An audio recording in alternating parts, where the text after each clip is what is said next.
Et ce que vous nous avez décrit précédemment dans le milieu associatif, finalement, parce que vous avez dit des choses un petit peu peut-être qui pourraient sembler contradictoires, c'est-à-dire vous êtes épanoui dans un premier temps, puis lorsque l'association a vécu une période de difficulté économique, c'est ce qui a fait que finalement elle s'est figée à travers des intérêts qui étaient divergents pour, ce que si j'ai bien compris, dans le conseil d'administration, des personnes qui n'avaient pas les mêmes ambitions. Est-ce que finalement, est-ce que vous pourriez nous parler de votre épanouissement, l'évolution de votre épanouissement personnel, de l'association à la SCOP, comment ça s'est passé précisément? Bah, l'association, du coup, ça a été vraiment une question de timing. Vous savez, dans la vie, voilà, il y a des moments, et cette association, cette opportunité-là, ça a été génial. Le projet, il était génial de cette association. Les gens qui y travaillaient, ils avaient une vraie fibre, il y avait une envie. Ce qui a pêché dans l'association, c'est le fonds public. C'est un mode de gouvernance, c'est en fait le statut même de l'association et ce que ça engendre. On aurait pris les mêmes personnes, on aurait fait une scope, le dessin de ce projet aurait été complètement différent, je pense. L'association a dépéri, on va dire, mais parce que juridiquement parlant, il n'était pas possible de faire plus de prestations privées, il est compliqué humainement parlant de virer des gens, et à un moment donné, c'était juste maintenir la tête hors de l'eau. Mais parce que c'est le système aussi qui ne permet pas de vraiment changer les choses quand on est comme ça une association et qu'on a beaucoup de charges, etc. Le mode de gouvernance, oui, il pêche mais comme dans n'importe quelle entreprise, quand on a des gens qui ne sont pas forcément impliqués et motivés, que ce soit dans le privé ou dans le public, ça donne rarement de beaux projets coopératifs. La SCOP, elle vient aussi parce que le travail change aujourd'hui. Euh, on a des manières différentes de monter des projets, on a des manières différentes de collaborer. Toute la part du numérique et les outils numériques changent tout sur l'espace-temps. On va dire aujourd'hui, voilà, on a un associé qui est à plus de 300 km de nous et pourtant on a une société ensemble et ça marche. On arrive à décider ensemble, à coopérer. Donc c'est ça aussi qui fait, même question de timing, on va dire. Un projet ne peut plus exister, voilà, ce projet associatif, il était condamné, on va dire, il fallait trouver une autre forme juridique beaucoup plus souple. En, C'était une expérience, du coup, ça nous a permis toute la mise en garde qu'on a, toute l'alerte, toute la méfiance qu'on a sur les fonds publics, elle résulte de cette expérience-là. Au final, toute cette expérience associative, elle a été très bénéfique pour aujourd'hui notre scope, au final. Parce on a vu les dérives, on a vu aussi ce qui marchait. On sait qu'il y a des valeurs qui nous tiennent à cœur et qu'on fera tout pour les garder au sein de notre scope aussi. C'est une question de timing, je pense. C'est une question de rencontre et cette association, elle a apporté à beaucoup. Elle a apporté à beaucoup. Après, c'est toujours compliqué de, de voir que le problème c'est le fonds public. Ça a été compliqué ouais, je vais parler d'affect un petit peu, parce que quand on croit à un projet citoyen euh, qui a un vrai intérêt collectif, etc., on a beaucoup de mal à comprendre pourquoi l'État, au final, investit si difficilement et n'est pas plus facilitant sur ces enjeux-là. C'est plus ça qui a été compliqué à appréhender et à pas remettre en question ça aussi, du coup. C'est compliqué de se dire que l'État est un peu abandonne un petit peu ces questions-là et que les logiques financières priment. Donc ce milieu associatif, il a été... Et puis comme je le disais, c'est un milieu très concurrentiel. Donc au final, c'est hyper formateur quand on arrive sur le marché privé. On a toujours l'image, voilà, qu'on va s'attaquer à des requins, à des gros commerciaux. Mais en fait, une fois qu'on a vécu l'associatif et du coup ce marché hyper concurrentiel, On est prêt. On est prêt. On appréhende complètement les logiques de réseau, voilà. On sait comment ça marche, donc on n'est pas... On est plutôt bien préparé, du coup, le milieu associatif. C'est vrai que cette expérience-là, elle a été... Et puis, elle permet aussi de se remettre en question. Parce que, du coup, le fait que cette association est fermée, forcément, il ne faut pas qu'on en garde un goût d'échec, qu'on a envie de faire mieux. Donc, il y a aussi cette motivation-là, aussi, dans la SCOP, à être très vigilant et à ne pas revivre de dépendance comme ça extérieure. Vraiment rester maître du projet. Et pour finir, est-ce que vous pourriez nous parler de la manière dont vous est venue l'idée de SCOP, c'est-à-dire en tant qu'institution, et comment est-ce que c'est organisé au niveau national? Est-ce que vous avez des systèmes d'entraide, ou est-ce que c'est vraiment seul de votre propre chef que vous êtes venu cette idée? En fait, c'est une réflexion qu'on a menée déjà au sein de l'association. Quand au sein de l'association, on a eu des difficultés avec les fonds publics et que du coup, forcément, les prestations privées qu'on essayait d'effectuer en parallèle pour rehausser un petit peu la trésorerie, s'est posé le problème du coup de cantonner et de minimiser les fonds privés. Et donc, au sein de notre conseil d'administration, un de nos administrateurs avait également été directeur d'une association et lui-même avait monté une SCOP en parallèle pour gérer des projets. Et en fait, c'est comme ça qu'on a été informé de ce statut de SCOP. Donc c'est au sein même d'associations, on va dire, en crise, et donc confronté à ces problématiques-là. C'était Mike Wright, du Centre social La Croix des Oiseaux à Avignon. Et donc cet homme-là... qui, en tant qu'administrateur, avait beaucoup de dialogue avec les salariés, nous en avait parlé, nous avait mis en question le fait de pourquoi pas envisager une modification de statut de notre association à la base. Donc, il y avait un intérêt de certains salariés du coup sur ce statut. Donc, on s'est renseigné un petit peu, on va dire à droite à gauche sur ce statut-là. Ça n'a pas été une décision du coup collective. Le conseil d'administration n'est pas allé là-dessus sur cette modification de statut. Peut-être que ça n'aurait pas marché, peut-être que ça aurait marché, peu importe. Mais du coup, c'est comme ça qu'on a été informés. Donc c'est quelque chose quand même qui aujourd'hui est une solution pour beaucoup de personnes qui mènent des projets associatifs. Et comme je le disais, de plus en plus d'entreprises privées investissent sur ces enjeux-là. Donc aujourd'hui, la part des fonds publics sur ces enjeux-là, elle est minime. Donc autant monter des scopes. Donc une fois que l'association a coulé, clairement, cette idée de scope est restée. Est restée parce qu'elle conciliait tout ce qu'on avait envie et nous protégeait de ce qu'on craignait, en quelque sorte, notamment les modes de gouvernance et tout. Donc c'est vrai que c'est déjà dans le milieu associatif qu'on a été informé de ce milieu. Mais parce qu'on parle de coopération, la SCOP c'est de la coopération, donc forcément dans les milieux éducation populaire, ESS, forcément ce mode de statut juridique fait beaucoup parler. Merci beaucoup, en tout cas. Et peut-être, avant de finir, juste sur le niveau national, est-ce que vous avez des organisations au-dessus, finalement, qui aident toutes les scopes à se développer? On a donc une fédération nationale.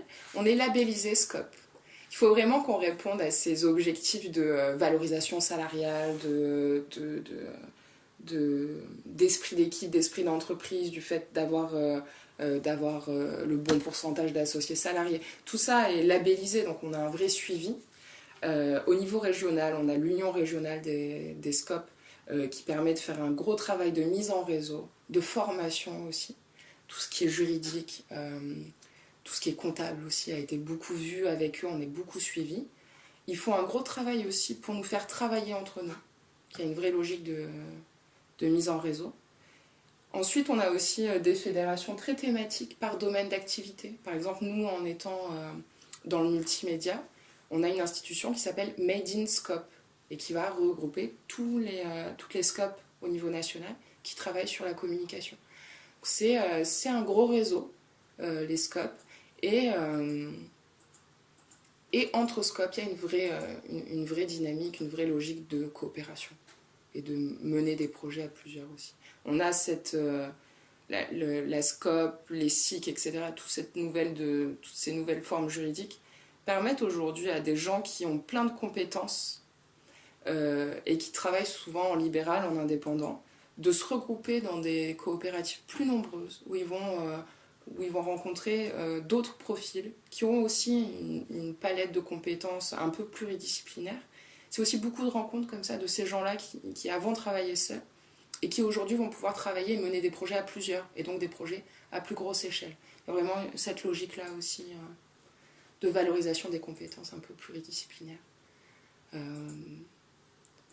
Voilà, au niveau national et accompagnement, je crois que c'est tout. Et la logique pluridisciplinaire que vous avez décrite, du coup, elle se ressent dans la SCOP, c'est-à-dire que les associés sont à même à gérer finalement tout ce qui est aussi la comptabilité, tout ce qui est le côté économique. Donc, vous devez finalement vous être polyvalent pour pouvoir.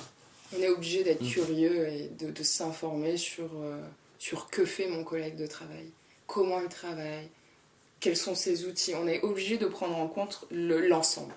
Donc ça nous permet, c'est hyper riche en termes de formation du coup, de travailler uniquement dans la vidéo et aujourd'hui de devoir démarcher les clients, prospecter, donc être plus ou moins commercial, de faire de la comptabilité, tous ces aspects-là, tout ce qui est communication aussi, tout ce qui est community management aussi, qui est complémentaire à notre travail, mais qui est un vrai cœur de métier. On va se retrouver à faire à toutes ces choses-là. C'est très intéressant, c'est très formateur, et les gens aujourd'hui ont envie de comprendre. Je pense que la vision du salarié qui vient et qui se cantonne à son travail à ses 35 heures aujourd'hui, elle est compliquée, elle est difficile, et les gens ont besoin d'être intégrés. Mais en contrepartie, ça demande un investissement personnel conséquent et une fatigue peut-être qui peut aller avec. Est-ce que finalement vous avez déjà vécu des situations difficiles parce que c'est vraiment, ce n'est pas un projet de travail, on va dire partiel, c'est un investissement à plein temps qui peut vous demander du temps même dans votre vie personnelle. Est-ce que des fois ça peut empiéter? Comment est-ce que vous arrivez à trouver un équilibre ou pas finalement? L'équilibre, on va le trouver de la même manière qu'on trouve l'équilibre dans la gouvernance, avec beaucoup de discussions et de bienveillance. On le sait, quand on monte une société, on a beaucoup de questionnements déjà. On se remet en question perpétuellement. On apprend perpétuellement tout ça, je veux dire. Apprendre à gérer la comptabilité, ça demande pas mal de ressources qu'on avait mis de côté depuis pas mal de temps. Bon, les maths, ça faisait un moment que je ne m'étais pas plongée dans des chiffres. Mais on y arrive, on y arrive. C'est vrai, ça demande beaucoup de temps. On le sait, lancer une société, c'est pas facile. Ça demande énormément de temps. On a eu beaucoup de discussions aussi avec notre entourage avant de se lancer dans cette aventure-là. Beaucoup de questionnements avec eux sur justement ce que ça allait demander en investissement. On est très vigilant sur la fatigue. Parce qu'avec l'association, on a connu des très grands moments de grosse production, et justement, où on essayait à tout prix de sauver les meubles et où on avait cette fatigue psychique aussi. On n'a vraiment pas envie, ça fait partie de des leçons qu'on a tirées. On fait très attention à ça, à la fatigue physique qui est liée à la production, au déplacement, à l'intellect qu'on met en place. C'est beaucoup de discussions et de bienveillance, oui, de dire stop, ça je vais m'en occuper, je prends le relais. Ou voilà, on va relayer, on va prendre le relais sur des projets qui sont un petit peu compliqués, qui nous fatiguent. À un moment donné, quand on travaille pendant 2 mois sur un projet, c'est vrai que de pouvoir faire appel à quelqu'un pour reprendre le relais, c'est agréable. C'est beaucoup de bienveillance, et de se dire qu'il faut il faut bien exploiter le temps. y a des tâches qui, des fois, on peut s'acharner et passer beaucoup de temps. Il faut toujours remettre en question le temps qu'on passe et l'intérêt qu'on en a. Être très vigilant là-dessus, sur le temps. Et l'énergie, du coup, qui est mobilisée sur des projets, des fois, qui n'en valent pas la peine. C'est pour ça que c'est aussi très intéressant et très important de discuter des projets avant avec les associés, pour anticiper. Et souvent, les alertes, elles vont être mises là-dessus. Attention, ça nécessite quand même beaucoup de temps. Ça va faire des gros déplacements. On se lance des alertes, surtout sur ça, sur la charge de travail. Surtout quand on se lance, on a envie de donner les moyens à fond, donc on n'est pas forcément dans l'économie, quoi. Et par exemple, vos compétences en communication de votre formation, est-ce que vous êtes plus à même, par exemple, à promouvoir l'image de l'entreprise, peut-être aller chercher, je ne sais pas, des investisseurs, enfin, investisseurs, c'est pas le terme, mais aller chercher des prestataires, des choses comme ça? Ou est-ce que finalement vos compétences servent, mais elles vont être à égalité avec d'autres choses que vous allez devoir exploiter? Est-ce que vous avez une prédominance et un rôle particulier par rapport aux autres? C'est vrai que du coup, en ayant cette formation information et communication qui est différente, parce que du coup, une de nos associés a eu un cursus complètement technique audiovisuel, donc elle a un vrai profil technique. Un autre associé qui est pareil, beaucoup technique. Le troisième associé qui est plus sur une logique de développement territorial. C'est vrai que cette compétence en termes de communication, c'est un plus. Je fais tout pour la partager. Je fais vraiment un gros travail vu que chaque associé porte notre entreprise. Il y a une vraie responsabilisation de ce qu'on communique. Et du coup, j'ai tendance à transmettre. J'essaye de filer des petites clés et des indices de compréhension. Et c'est très apprécié parce que les sciences de l'information et de la communication, c'est magique. Tout le monde les utilise. C'est vrai que tout ce savoir, ces techniques, cette science, ça débloque énormément de situations, c'est énormément de savoir, de décryptage, d'analyse. Et c'est un énorme pouvoir au final. Donc c'est vrai que j'essaye de disséminer un petit peu cette approche-là, notamment avec le gérant, parce que du coup, il y a une vraie responsabilisation de ce qu'il communique. Mais vu que mes associés sont très curieux et très friands d'apprendre, c'est quelque chose qui est très bien reçu. J'essaye d'être